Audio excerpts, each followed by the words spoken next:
Picture this. You just graduated. You're broke and the universe decides to hand you nothing but lemons. That's Xingchui's life in a nutshell. She's drowning in rent she can't pay, working a job that barely keeps the lights on, and praying for one single ray of sunshine to cut through the storm clouds following her around. What she gets instead is a boss who treats cleanliness like a religion, Lu Yen, a man so obsessed with order that he probably irons his socks. One day, he sends her up to the rooftop with 2 cups of coffee, and she catches him in what looks like an intimate, cozy moment with another man. She panics, assumes she's intruding on something private, and bolts before anyone notices her. Awkward, right? But that's nothing compared to what's coming.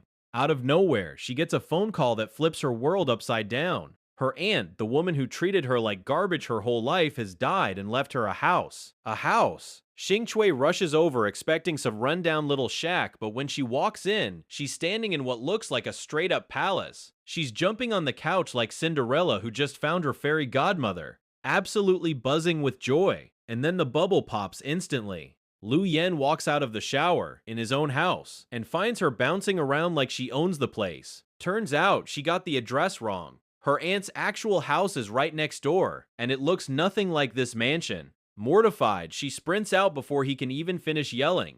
But the universe isn't done laughing at her yet. The very next morning, someone shows up with a maintenance invoice for the real house. Money she absolutely does not have. Desperate, she tracks down Lu Yan while he's jogging and begs him for a loan. He doesn't even slow down, just runs right past her like she's invisible. So naturally, she copes the only way she knows how, stuffing her face with spicy noodles, blasting music, completely oblivious that she's driving her neighbor insane with the smell and the noise. Guess who that neighbor is? Yep, Lu Yen. Turns out he's not just her boss, he's her literal next-door neighbor. Double trouble she can't escape. He storms over to complain, and she clearly doesn't care, because the second he leaves, she's on the phone with her friend, calling him a bloodhound with a fine nose and a bad attitude. Except, plot twist, he's standing right behind her the entire time. Ears burning, expression murderous. Yikes. Things escalate fast. The next day at work, rumors start swirling that people are getting fired, and Xingchui, terrified it's her, rushes to make peace with Lu Yen. She knocks on his door, no answer, but she peeks through the window and catches him lounging in ridiculous cartoon pajamas. She can't resist snapping a photo before sprinting off laughing. Of course, he summons her to the rooftop the next day, demanding she delete it. She refuses. He pulls out a literal contract, rules for being a good neighbor, and tears it up in front of her, smug and confident. Big mistake. She threatens to expose the pajama photo to the entire office. Cue him absolutely losing his composure in front of his coworkers later, sweating through a meeting, paranoid she's about to humiliate him. Eventually, he caves, signs her version of the contract, just begging her to delete the photo. She agrees, but secretly keeps a copy. Smart girl. Meanwhile, his friend Si Hengdan shows up and gets distracted by Xingchui's gorgeous friend Shaolin, trying and failing to get her number. Shaolin, admiring the size of Xingchui's accidental mansion, suggests she rent out rooms for cash. Great idea, except nobody wants to live anywhere near grumpy Lu Yen. Then comes a moment that actually softens things between them. Turns out nobody at work is getting fired, and Xingchui even gets a raise, thanks to Lu Yen quietly vouching for her. She thanks him, surprised he'd do something kind. His response? She's shameless but good at her job. But just when things start feeling lighter, fate throws a brutal curveball. Lu Yen gets seriously sick, and Xingchui, caring, oblivious Xingchui, tries to nurse him with ginger tea made from expired medicine without realizing it. The situation spirals, and a fire breaks out, tearing through their world and turning everything to ash. Her home becomes his only shelter from the flames that destroyed his own place.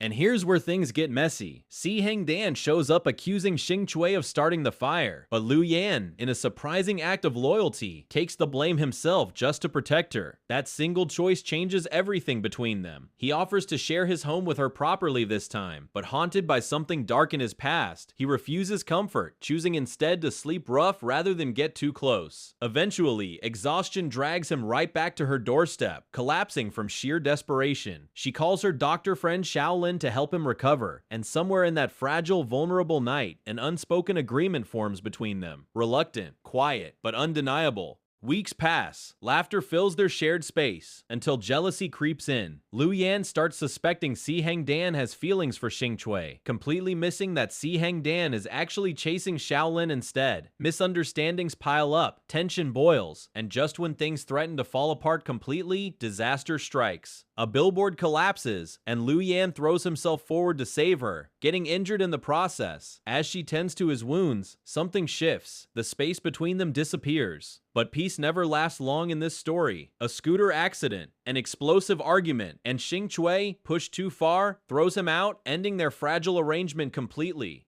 Then Shaolin throws Xing Chui a birthday celebration, and that's when the real bombshell drops. Lu Yan's estranged mother appears. Xing Chui assumes she's an old flame, dressing up to compete, but the truth is heartbreaking. This woman fled an abusive relationship years ago, and she's actually Xing Chui's own mother. A devastating, emotional reunion unfolds. Just as healing begins, Lu Yan's deepest secret surfaces. His father died by suicide after a fatal design flaw destroyed someone's life. A guilt Lu Yan has silently carried for years. The confession nearly breaks them. Xing Chui storms off, hurt and overwhelmed, but she comes back. She always does. She tells a desperate lie about witnessing a death herself, just to ease his pain, before finally admitting the truth, that his father's death wasn't his fault, and it's time he forgives himself. In the final moments, she returns the mansion to his mother, packs her things, and moves in with Lu Yan for good. On that same rooftop where it all started, he tells her he's leaving his job to chase his real dream, architecture. And under the stars, he finally kisses her, ready for a new beginning. Bittersweet, messy, occasionally ridiculous, but undeniably heartfelt. So tell me, was Lu Yan right to take the blame for that fire, or did his silence almost cost him everything? Drop your thought in the comments below, and thanks for watching.